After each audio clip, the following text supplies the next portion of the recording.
Welcome to the Friday NBA slate breakdown. I'm Jason Gilbo. With me is Brent Hyden.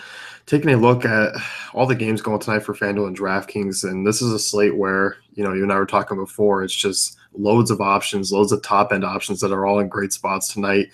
I'm going to probably be looking to build a few extra lineups just to kind of cover some guys. Yeah, it's going to be interesting to see. I think Stars and Scrubs is obviously going to be the most popular lineup construction route today. I am going to be bold here, and I'm only running one lineup across all three sites that I play on today. So it's either going to be a really good night for me or a really bad night for me. So we'll see how it goes. I do have to say, before we get started, Merry Christmas, everyone. This is the last time you'll see us before Christmas. So Merry Christmas to all our listeners. Happy Hanukkah, holidays, whatever you want to say to be politically correct. And also, I hope Santa gives every single one of the coaches in the NBA a freaking lump of coal this season, because I'm so tired of these coaches and these darn injury reports where they rule someone out and then they rule them in and then they say, oh, well, they're going to sit anyways. Like, just these injury reports are ridiculous. I thought you were going so nice with it. I thought it was just a genuine kind of, Merry Christmas to our fathers, which I know it was. And then, you quickly had to make it about you. Well, I got to be an all-around curmudgeon. And speaking of injuries, we already just got two injury reports. Justice Winslow and Goran Dragic are out, so we'll get to that game eventually. But I'm sure you want to get started with just a fun game to target. Yeah, Knicks Pistons here. It was the Michael Beasley show last night. We saw Porzingis really struggle. First game back from the injury. You noticed the 6.5 point spread here. Little high for a Detroit team that really isn't playing well right now. Kind of you're indicating that Porzingis could sit tonight. Yeah, it is. It's a little weird. That line was off the board for quite a while. It just popped up a couple minutes ago, and it did open with a 6.5 point favorite for Detroit. Kind of makes me wonder if Porzingis is going to play. I kind of hope he sits, because if he sits, it's all in on Michael Beasley tonight. The dude is just so amazing. I love Michael Beasley so much. But last night you mentioned he went off, pulled down 12 rebounds against the Celtics, put up just a boatload of points. Last three games, he's averaging 28.3 points and 8.7 rebounds, shooting 33 of 58 from the field. If he gets the start, you play him. I don't really have interest in anyone from the Knicks outside of maybe Enes Kanter if Porzingis plays. Yeah, it's really just those two for me. Like, I'm not really looking at Courtney Lee tonight or, the backcourt that's been basically just splitting minutes. Like, this is a game I'm just not really on both sides. Yeah, I'm not really on it either. I guess if we want to move to Detroit, it's kind of tough. I mean, what did they play? Like 11 men last game, and like I think 11 of those guys played at least 10 minutes. So it is really, really tough with Stan Van Gundy just throwing crap at the wall to see what sticks. Reggie Jackson's really cheap. I wouldn't mind taking a shot on him in like a few GPP lineups, just because at that price on DraftKings he's 5,500. FanDuel he's 54, so that's really cheap, and I might take a flyer on Anthony Tolliver, as much as terrible as that sounds. Yeah, I mean, I saw something. I think Drummond didn't see. It was a couple minutes into the third. He didn't see any run for the rest of the time there, and that was kind of the most part for those starters because Stan Van Gundy didn't feel the need to put them back in. This is kind of what I worry about with Stan Van Gundy, where he makes these drastic things when things go wrong, and things are going wrong for the Pistons, and that has just a huge effect on everyone. Yeah, and that's kind of why, like, if I'm going to get exposure to this game, it's going to be from cheap guys, and that's kind of why I like Anthony Tolliver. We've seen his minutes climb over the last three games. Knicks are kind of vulnerable to guys that shoot from the corner. Tolliver leads the team with 19% of his field goal attempts on corner threes. He's 9 of 13 from three-point range over his last two games, averaging like 17.5 points. Not a very high floor or high ceiling guy, but again, it's probably going to be a Stars and Scrubs night, and he's below 4K across the board. So he's a guy that I think you can look at. Yeah, I don't mind it. Pelicans and Magic next year, 219 total. This is a game with a lot of attractive fantasy options in this one.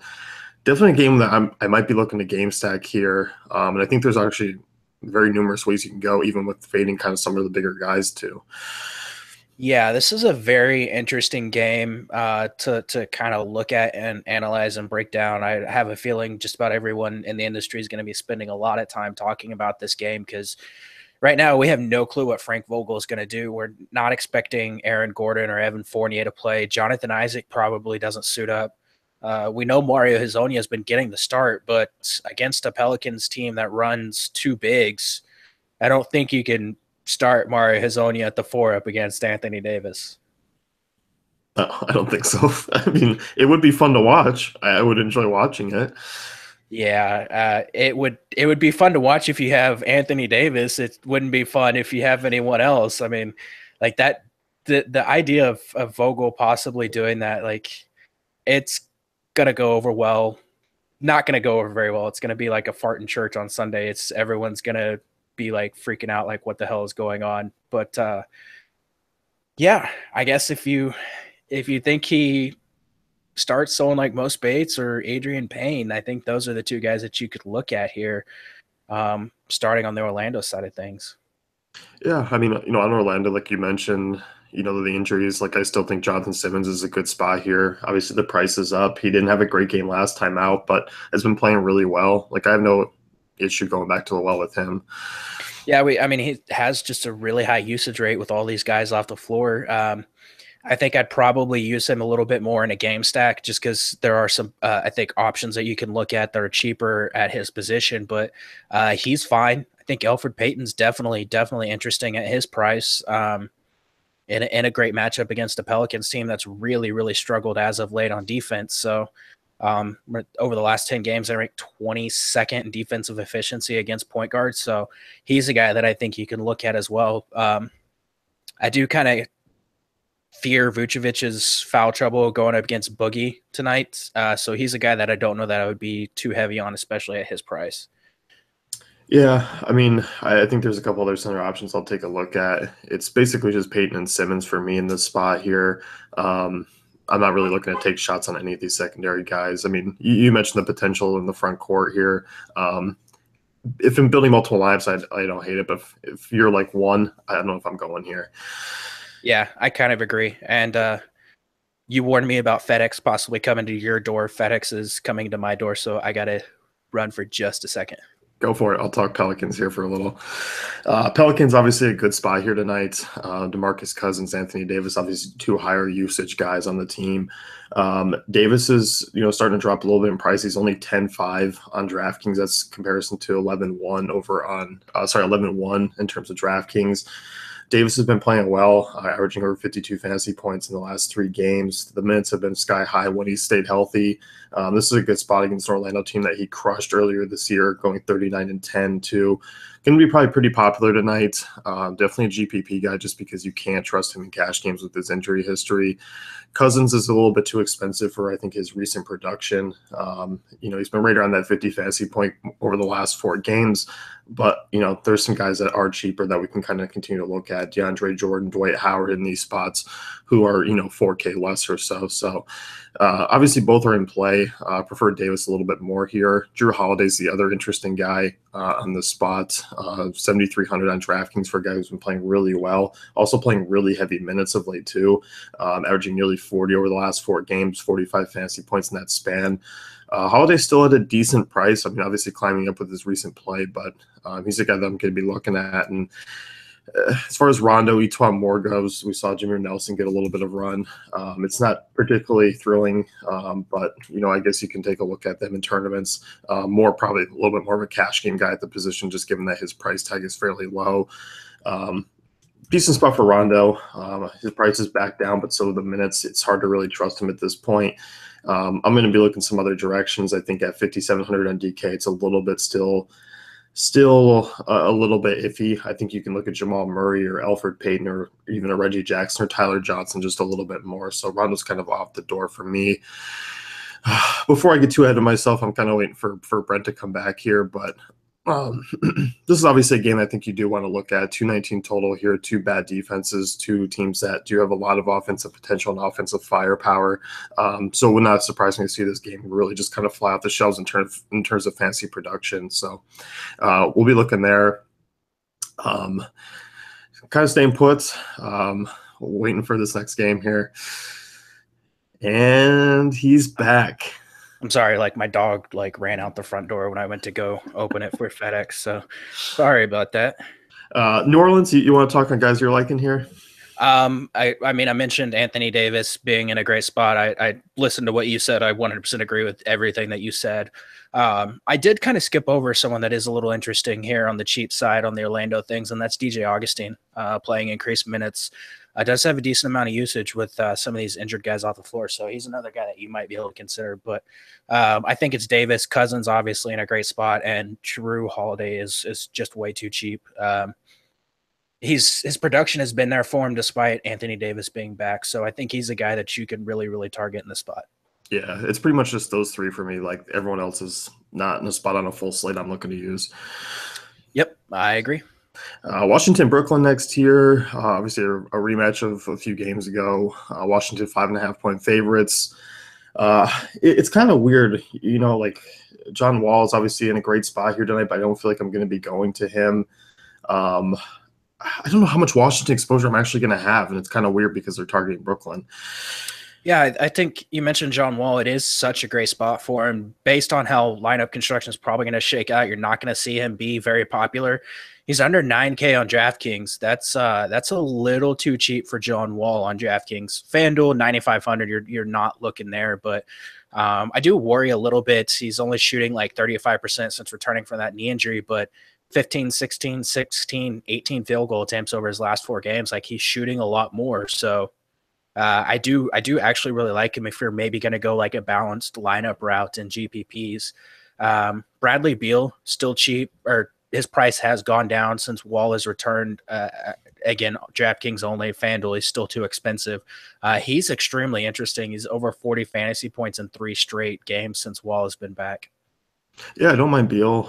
If Otto Porter sits out, obviously Mike Scott becomes in play again. He's averaging 26 fantasy points over the last 5 games. Minutes are kind of hovering right in that 25 range. We can see him get up a little bit more as well. I don't mind him. He's still fairly cheap. He's only 4,600 on DK. It's a good spot. I think he's in play regardless of Otto Porter status. Like, I don't think if Porter plays that it's going to take too many minutes away from Mike Scott, just because we've seen how bad Markieff Morris has been playing recently. He's not great on defense. Scott Brooks has been kind of riding the hot hand, and he mentioned how good Scott has been shooting the ball.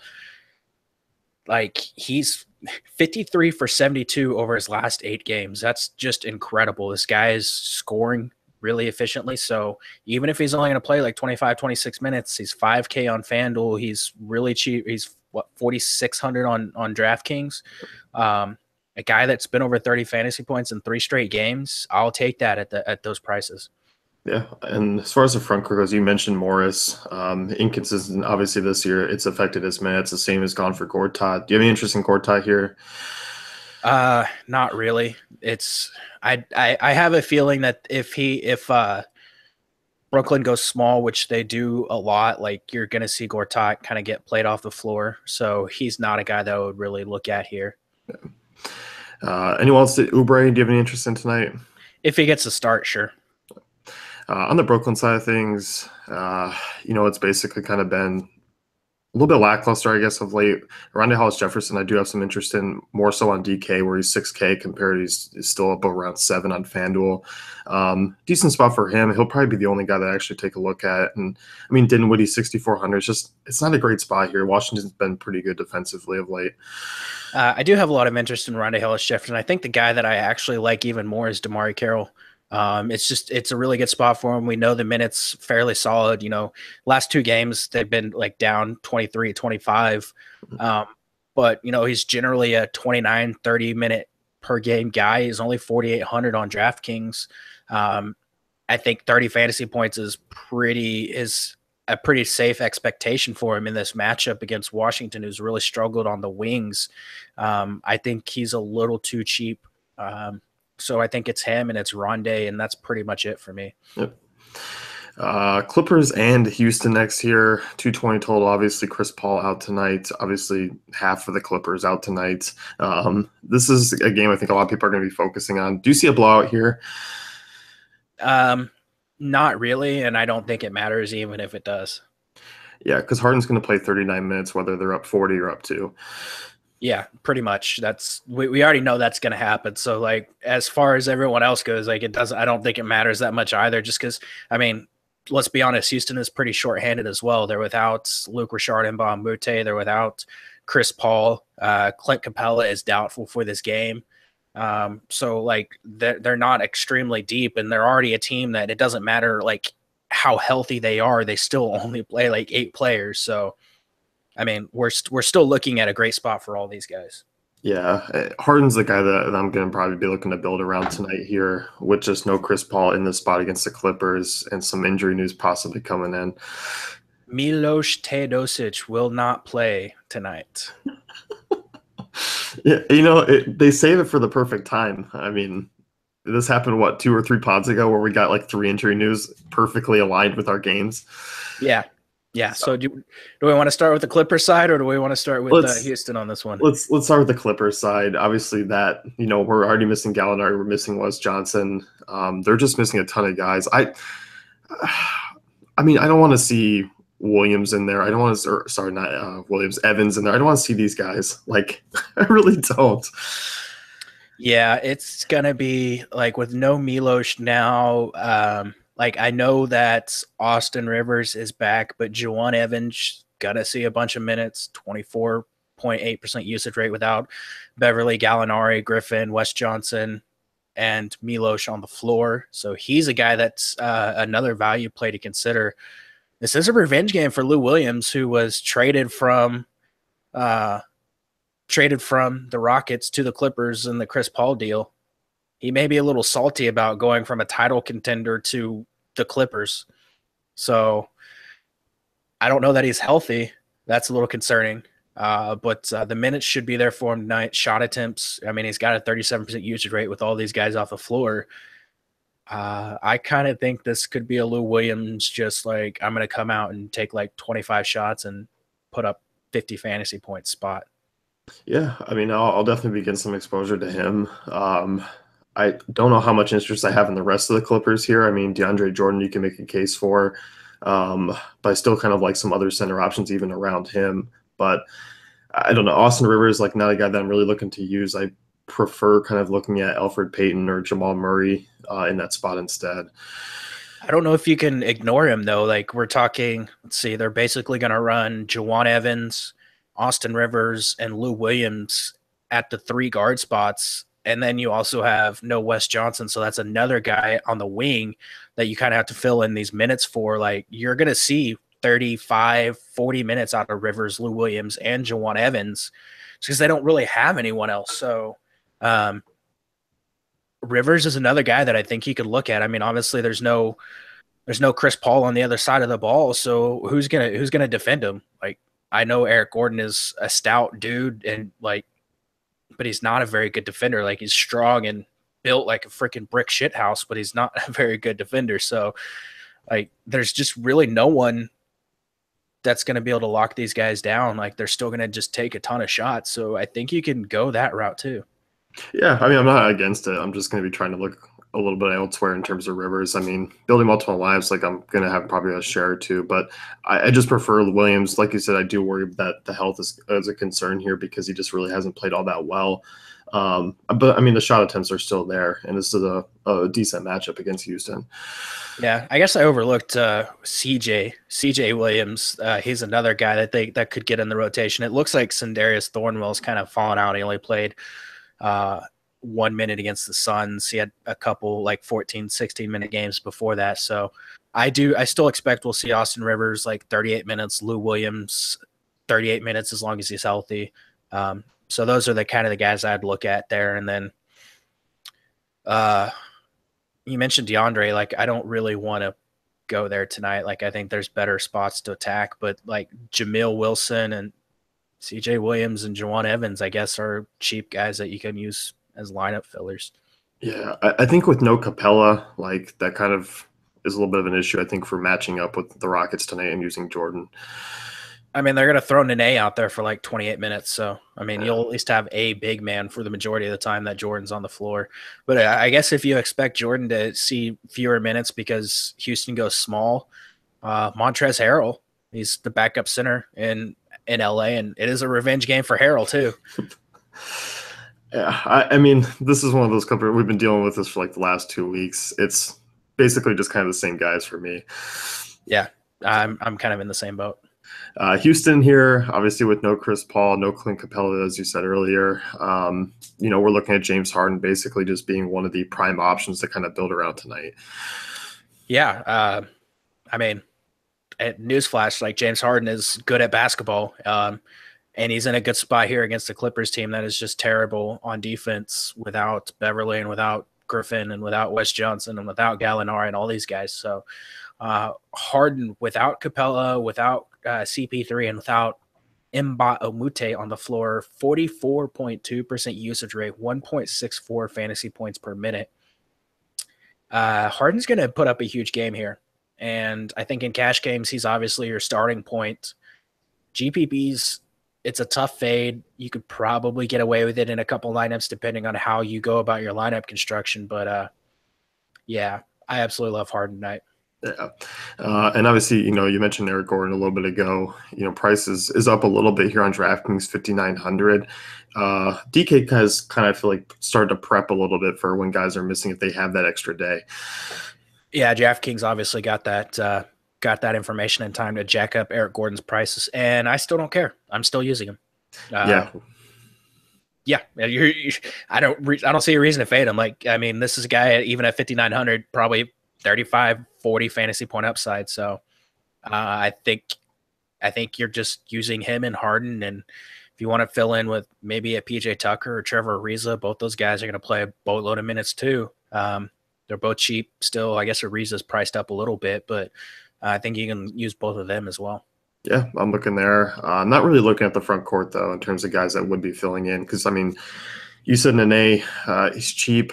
A guy on FanDuel, I don't know if I can suck up my only center spot with him. And also DK, like I'm still going to be looking elsewhere. I was all over Nene as my Josh Hart pivot on friggin' was that Wednesday, and it didn't work out. He still played 26 minutes, didn't do a ton while he was on the floor. One of four on his field goal attempts, only had 4 points. I think you can go back to the well here. Like, I think he still has like a 24, 25 fantasy point upside in this matchup. And if he's going to play 26, maybe upwards of 30 minutes, if his legs don't fall off, like, that's tough to pass up at 3,700. And it's a guy that people probably aren't going to look at. No, I don't think so. Because if you played him last time, you're probably not playing him this time like me.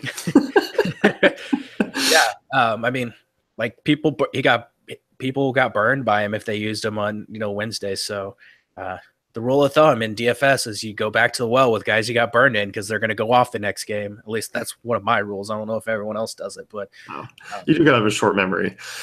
yeah, pretty much. Anyone else in Houston you want to talk about? No.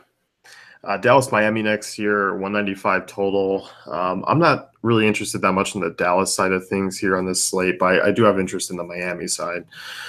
Yeah, Dallas, I think the only guy that you're possibly looking at again is Maximilian Kleber. And that'd be pretty much it. Maybe some Harrison Barnes because it's just a guy that you're going to get a bunch of minutes from. But yeah, Dallas side isn't very appealing. And Miami side wasn't that appealing until we got the Goran Dragic and Justice Winslow news. Yeah, I mean, now that these guys are out again, like I think you can continue to look at them. Obviously, their prices are starting to rise up, although Olenek didn't take a huge rise from that last game. But like Josh Richardson did, he like 6,100. I still think Tyler Johnson's obviously in play, logging his minutes, but I don't I don't want to love it, but I get it because they're just probably going to get in that safe floor range tonight at their prices and be decent values. Yeah, I mean, with Olenek and Mickey and Adebayo and Johnson, you're looking at guys that are going to just play a decent amount of minutes in a fairly good matchup. So all those guys are in play. I don't know that I'm on the Josh Richardson and Deion Waiters train just because, I mean, those prices like Josh Richardson's up to 6,100. That's going to be kind of tough to pay off. Deion Waiters at 6K. absolutely will not pay that price for trash can. But yeah, that's pretty much it. Yeah, like when I look at Richardson, like you have Kuzma who's 200 more, you have Ingram who's 700 more, Simmons who's 500 more, like all guys who can go 40 plus, and I think I'd rather go there. Yeah, I think the only thing that like Richardson obviously has going for him is usage 23.4%, averaging just under a fantasy point per minute. And we know the Mavericks struggle to defend 3-point line, so he's a guy, if he gets hot from beyond the arc, you could see him put up a huge game. So I guess in GPPs, if you want to take a shot and fade some of the chalk guys like the Lakers, it would be a good way to go. Yep. Yeah, 51% over the last 6 games for Richardson. Yeah. Oh, um, yeah. I mean, Miami. These guys are in play. Olnick, I have no issue going back here. Dallas, struggles on the boards. Not a great, front court defense either. Olnick also is a guy who can stretch and shoot the three too.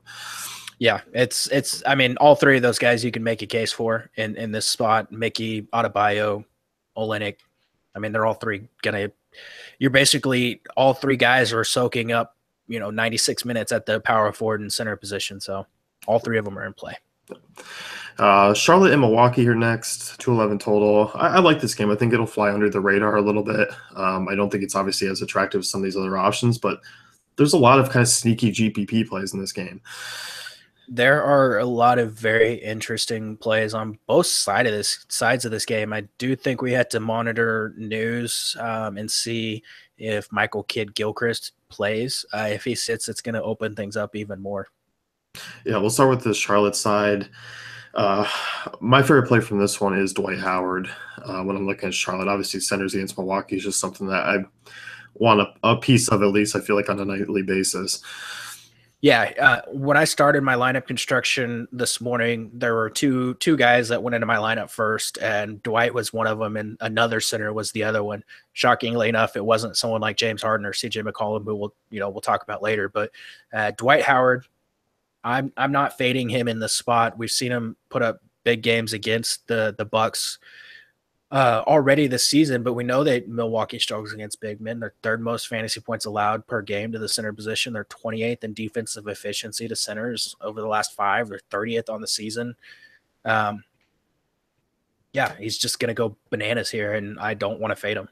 Oh, I don't either. And he's at a nice price. Like that price has come down because he's still been putting up, an average of basically 35 fantasy points or so, but he was over 8K, couple games ago. I think against Miami he was up there. Like the price is starting to drop back down to where we get nice, comfortable Howard plugged into our lineups. Yeah, and I mean he's coming off 2 down games against the Knicks and the Raptors, like not great matchups for him, and so it's definitely a good bounce back spot for him. As far as the guys go in the backcourt like Batum and Kemba, do you have interest here?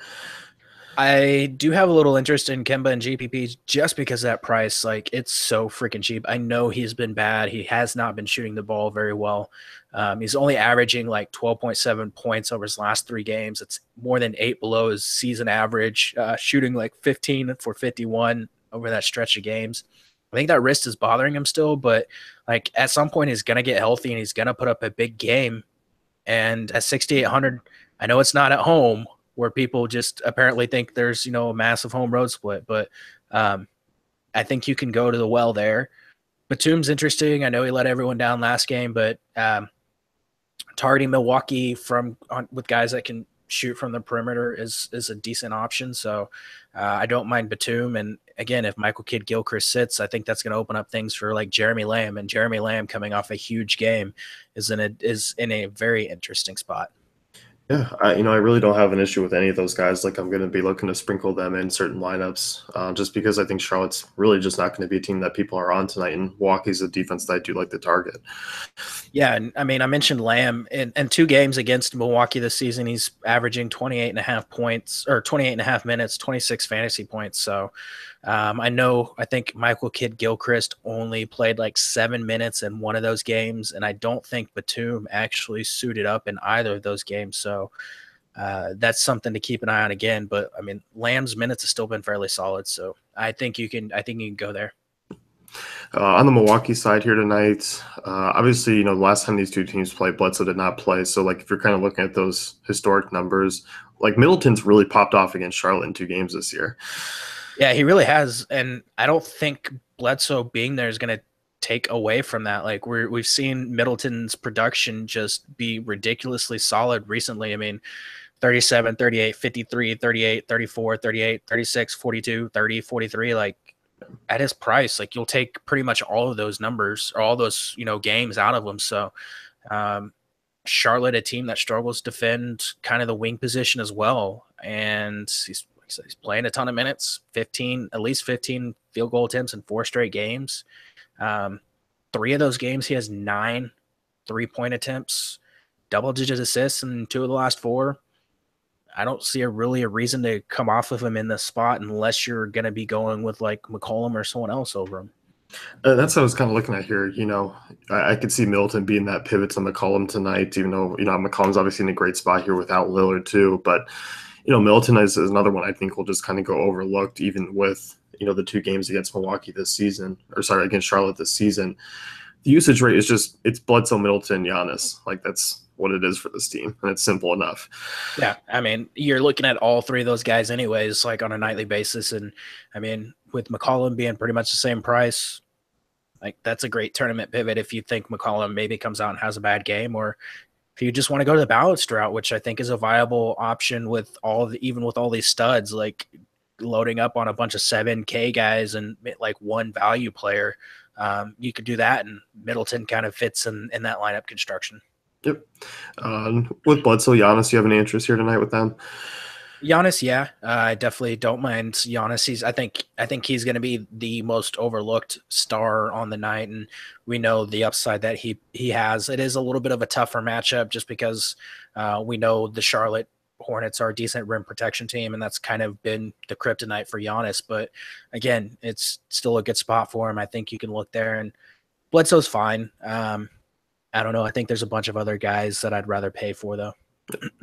I think the only other guy that I would maybe have a little bit of interest in is Brogdon, who's been playing right around 30 minutes per game.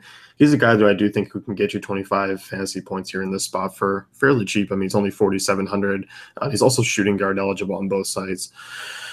Yeah, he's in play. I mean, let's see. Looking at him, he's averaging 18 points, making 7 of his 12 3-pointers over the last 2 games. He's at double digits in all but 1 game this month. He's kind of getting used to that bench role. He's another guy that you could definitely target here. Atlanta OKC, obviously OKC just in a prime spot against an Atlanta defense. I mean, what do you want to start with OKC here? Because I feel like it's just 2 guys for me still.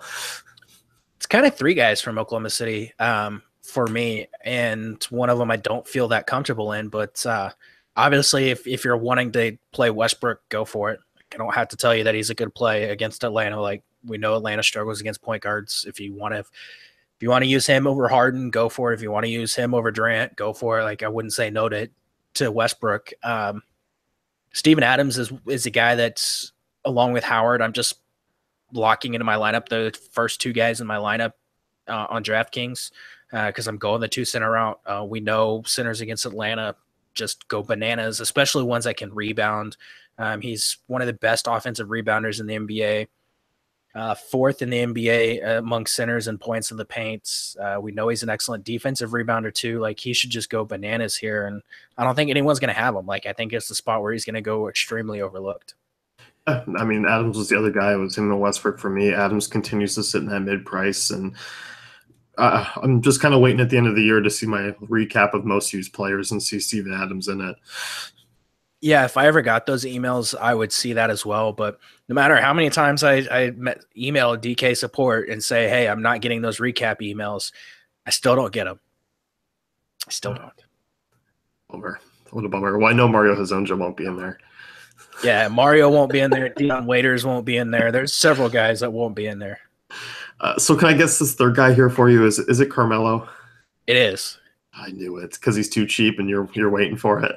He's just so cheap. Like I know he's been terrible for the majority of the season, but I mean 5,600 on DraftKings. Like how can you look at that and not want to play him? Like FanDuel, I get it, 6,600. It's not as cheap, but 5,600 for Carmelo. We're talking about a guy that was 7K 3 games ago. mean, that's insane. Like, he has double-digit rebounding upside in this matchup. I mean, if he gets 10 rebounds, a couple assists, and like 15, 16 real points, you're loving the return on that $5,600 salary. Yeah, I mean, I don't mind in GPPs. I think the floor is still somewhat safe at that price anyway, even for cash games, as weird as it sounds with how bad he's been. But I do think in this matchup, I mean, really, 25 fantasy points, 30 is a good floor for him. Yeah, I mean, we're talking about a guy like 5 of his last 10 games, he has at least 30 fantasy points, and I know that's not like a great return on 5,600, but I mean that's still a pretty solid floor. I mean, yeah, he does have the games where he put up 21 and like 17, and some of those are in bad matchups, but like this is just such a good spot to attack the Hawks here. Like again, paint defense is terrible. They can't rebound. They struggle to defend spot up shooters and especially spot up 3-pointers, and that's kind of been something that Melo's been really good at this year. So I would definitely consider him.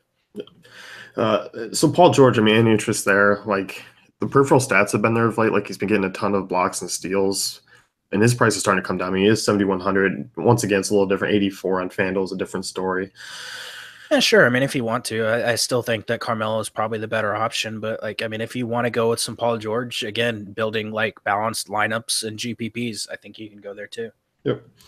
On the Atlanta side, I don't have any interest here. Yeah, I don't really either. We did get news that Schroeder did go through shoot around this morning, so it does sound like he's going to play. If something happens and he sits, I think like Isaiah Taylor is probably the best option at as another cheap value point guard here. But I mean that's pretty much it. Like maybe a little Bazemore if Schroeder sits because we know he does a lot of ball handling. That's about it. Yeah, this OKC is just a good rebounding team. They're a good defensive team, and just with the rotations for Atlanta, like it's enough to just get me to stay away. Yeah, you might be able to make a case for Ersan Ilyasova as a like a cheap option at small forward, power forward. It is a revenge game for him too. Are we going the all narrative lineups here tonight? You could use one. There's some interesting narrative plays tonight. So if you wanted to build one, go for it. I don't know if anyone's paid attention, but like Marco Bellinelli, he's leading the NBA. He's hitting like 95.4% of his free throw attempts. He's made his last 26 free throw attempts. That's kind of crazy. Like it has like very little fantasy relevance. I just think it's crazy that he's hit like 26 straight. Didn't Steve Nash like go through a crazy stretch? Probably. I want to say he did, or it was just like an insane amount in a row. But obviously, you're not playing Steve Nash tonight. You're not playing Marco Bellinelli tonight. Yeah, you're probably not. Let's move on here. Denver and Portland with Damian Lillard out. Obviously, that changes things for the Portland side. McCollum obviously going to be a pretty popular play. We see his usage just skyrocket. Obviously, his numbers skyrocket without Lillard. Going to be a guy that I'm looking to get a lot of exposure to. Yeah, there's definitely some interesting options from the Portland side of the ball. Obviously, we know Denver defense not great right now. They're turning the ball over a ton. CJ McCollum usage rate without Damian Lillard this season, 34%, 1.01 fantasy points per minute. Just an absolutely great spot. We know he's going to play a lot of point guard minutes. So he's a guy that I think you kind of have to use as a core play in cash. And he's a great core option in GPPs as well. Obviously, we talked about Middleton and a couple other guys that you can pivot off of him with. But definitely in cash games, you just kind of use him and move on. Shabazz Napier obviously going to get the starts at point guard for Denver. He's a guy that you can look at. His prices elevated a little bit. He's going to be chalk. Cash viable, yes. I think fading in GPPs is a very, very good idea. Yeah. And I don't think you're going to like this, but Evan Turner, I think is worth a look tonight because he will see some ball handling duties, and he is fairly cheap. Since last season, 7 games that Lillard has missed, 22% usage for Turner, and the guy who's averaged 29 minutes, 10-4-4, like I don't mind it, just because he is cheap and it is a decent spot for him. Because I don't really like the front court here. Like I'm going more with the ball handling guys for Portland tonight. Yeah, I don't necessarily like Evan Turner. Yeah. I don't necessarily feel comfortable using him in my lineup, but in the spot, you expect the minutes to be there. You expect a little bit more usage. And I mean, what is he, 3,800 on DraftKings? I'm looking on, what is he on FanDuel? It's 45. That's a little bit pricier, but he is at Yeah. small forward, so Yeah, I think he's in play. I hope he's not going to be chalk, but he probably will be. But yeah, I think you can look there. And you mentioned the front court. I have a lot of interest in Yusuf Nurkic and GPPs. His usage without Damian Lillard on the floor, it's a small sample this season, but almost 33%. That's a ton of usage for a big man. I kind of like it's a tough spot going up against Jokic. It is a revenge game. it's true. He is a vengeful guy. We did see last season he put up a massive game against the Nuggets and won in their only matchup this season. It was a dud, but like that kind of usage, that's really, really tough to overlook. And he's a guy that's really not priced terribly high. No, I mean he's only 6,400 on DraftKings. He's 68 on FanDuel. I'll never say no to Nurkic and GPPs. He got a soft spot in my heart. Yeah, you can't use them in cash. You just can't. But in GPPs, like you would expect, some extra assists to be there, a few extra shot attempts. So I think you can go there. Any interest in Aminu here? No, not really. Yeah. On the Denver side of things, we're obviously is Gary Harris questionable tonight still? Mm-hmm. Game time decision. And Moutier as well. I think Moutier is questionable as well. Yeah, he's questionable. On the Denver side, like I'm still going to be looking at Murray. He's a guy I ragged on, I think, a week or two ago, and you got on me about it. But at his usage, I mean, it's kind of hard to ignore. Yeah, I think he's a guy that you can go there. The downside is that, even let's see, in the last two games, both games, Moutier sat out. Like one of those was 25 minutes. The other one was 37 minutes. So we know the upside is there. We know the minutes should be there, assuming both those guys are out. If Gary Harris plays, I don't think you're really looking at Murray. But if Gary Harris sits and Moutier sits, I think Murray is an excellent option. Yep. I have some interest in Will Barton here too. Two kind of lackluster games of late, but I'm going to be going back to him, especially in GPPs, because I think the ownership is going to continue to kind of trend down on him, especially tonight. Yeah, he's a guy that you can look at. I do think he's a fine play, regardless of Gary Harris. If Gary Harris sits, you're definitely considering Will Barton. Even if he plays, you're still considering him. Guy that I'm kind of interested in, even though it is a absolutely brutal matchup, is Nikola Jokic, just because he's still really cheap. He's back to playing starters minutes, and had he not committed a career high 10 turnovers against the Timberwolves, he would have put up a pretty solid game. Yeah, I don't mind him. 36 minutes last time out. With the prices dropping down on him, like he's 8,300, he's 7,400 on DK. Yeah, sign me up, even in a bad matchup. Yeah, for sure. Anyone else? Any cheaper guys? Chandler, Lyles, that you're keeping an eye on? They're decent filler options, but again, this is just not really a very good matchup for anyone on the Denver side of this game. Lakers Golden State rematch from a few games ago. That game went OT. A lot of potential here once again. KCP back. He's out of his jail cell for tonight's game because it's in California, and he's going to be in the lineup. So no more Josh Hart. Both the previous meetings between these teams have been overtime games, but we do know that KCP will play in this game. He's probably not out of his jail cell right now. I didn't realize he's actually staying in a detention center while he's serving this sentence. So that's kind of crazy. He has one of those little Nerf hoops in his thing, like they allowed him that. That's how he gets his shoot around in. Yeah. So assuming he gets that police escort to the game and doesn't get stuck in traffic, he's going to suit up tonight. So I don't have to take my L for Josh Hart getting 26 fantasy points again tonight. No, but we look at the front court here and we thought we had it all figured out. And we don't. Yeah, if last game basically proved one thing, and that is when it comes to the Lakers and Luke Walton, we know absolutely nothing. We are the Jon Snows of the DFS world because we don't know anything about what Luke Walton is doing. Oh, and I expected obviously Kuzma and Randall to be the guys, and Kuzma went off here. Last time out, last few games here, Kuzma's been great. I still think Randall's worth a look in GPPs tonight. Like, the ownership will drop down. I'm still willing to go there again.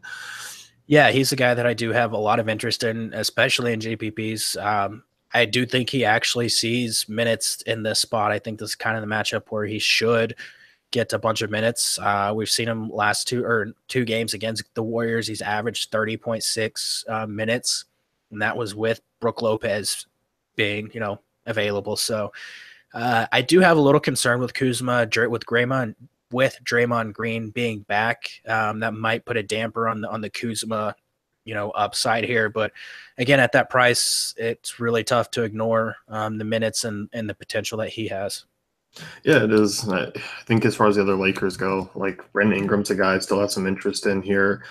Minutes have been obviously through the roof this year. He's been excellent against Golden State this season, shooting 54% in both games, obviously averaging 46, and as you mentioned, both are overtime games. Um, I'm still going to be going to him here. Like, he's just playing exceptionally well this season. Yeah, he's another guy that you absolutely could target. Price is starting to climb up there a little bit, but I mean, with the minutes being secure for him, he's the guy that that Luke Walton really isn't going to screw with. Just because, I mean, one, he's been playing outstanding, and two, he does so much for this team, and they're going to really need his length to try to defend against Golden State. So I do like him a lot. I think Lonzo Ball's interesting in GPPs, as always. Just he does have a ton of upside, but I think you're looking at Ingram and Randall and like Kuzma and Nance are kind of secondary options for me tonight. Yeah, I'm with you. Ball shots been, better obviously of late. Last 4 games, 44% compared to 34 on the year, averaging 15 compared to 9. Yeah, he's been playing well. Price I think is fair too. Yeah, I mean, we talked about it last time against Houston. He basically came out and said that he's just feeling more comfortable with the shot and feeling more comfortable being aggressive. And I mean, we saw him play pretty darn well against the Rockets. So I think he's a guy that you can look at. Yep. On the Warriors side, you did mention Draymond Green coming back here. Are you expecting kind of a full workload and kind of the usual from him? I would, just because like the nature of his injury, it wasn't a leg injury, so like he could still do stuff and still, stay in game shape. So if he actually does get full minutes and we kind of get word that he's going to get full minutes here, 7,400 for Draymond against the Lakers, that's way too cheap, and he should be a core guy to look at, because like, we know the upside that he has in this match, specifically in this matchup. We saw him put up 50 fantasy points against them last time out, but with no Curry, we know Draymond's gonna have some extra assists to go around. If he plays 36, 38 minutes, I would not be shocked to see him put up like a 15, 10 and 10 triple double or something like that. And that's like 50, 55 fantasy points in this matchup. Yeah, Green's a guy I'm gonna try and get some exposure to. Obviously, if that news kind of clears up, which I think he'll be fine. Kevin Durant, obviously, the usage, without Curry, it's just been phenomenal. His production this year has been phenomenal. He's averaging 60 fantasy points over the last 5 games. You can fit two guys in, a little bit tougher on DraftKings. I mean, you can still do it, but you can fit a Durant and Harden into a lineup tonight.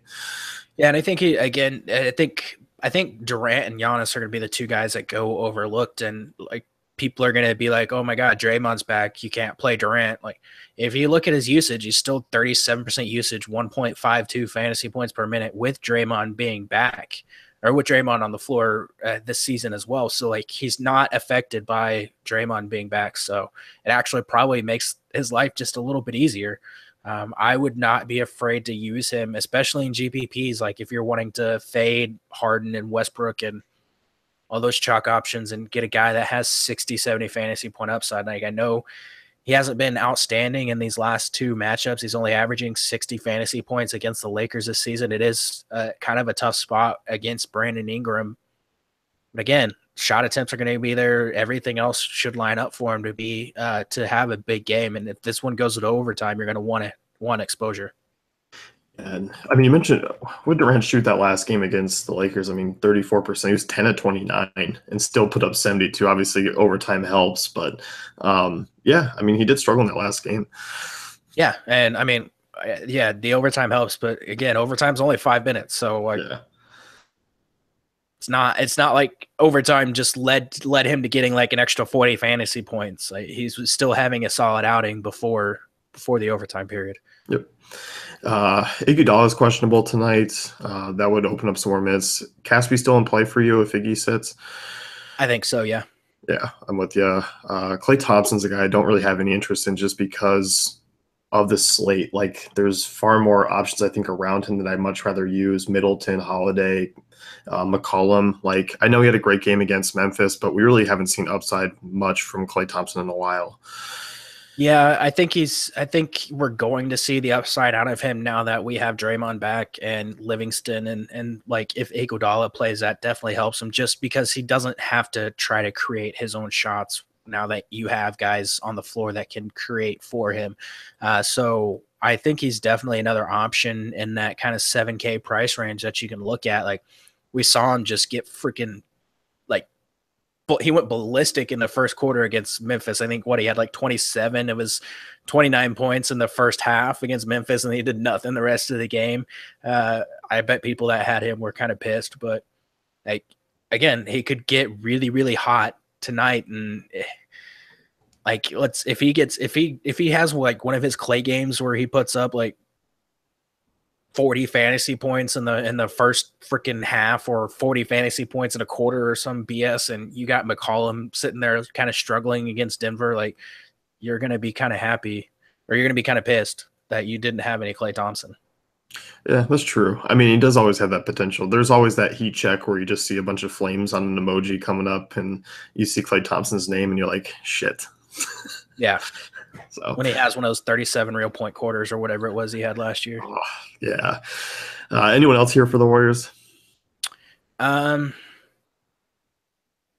if he plays, another kind of cheap option to consider.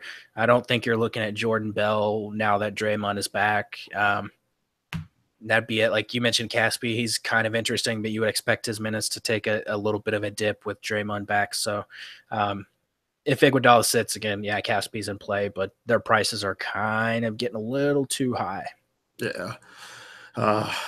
Let's do top score tonight below 9K. Below 9K. Let me see. Which that gives you some health. There's some healthy center options below 9K. Yeah. I'm gonna go with Draymond Green. I like that.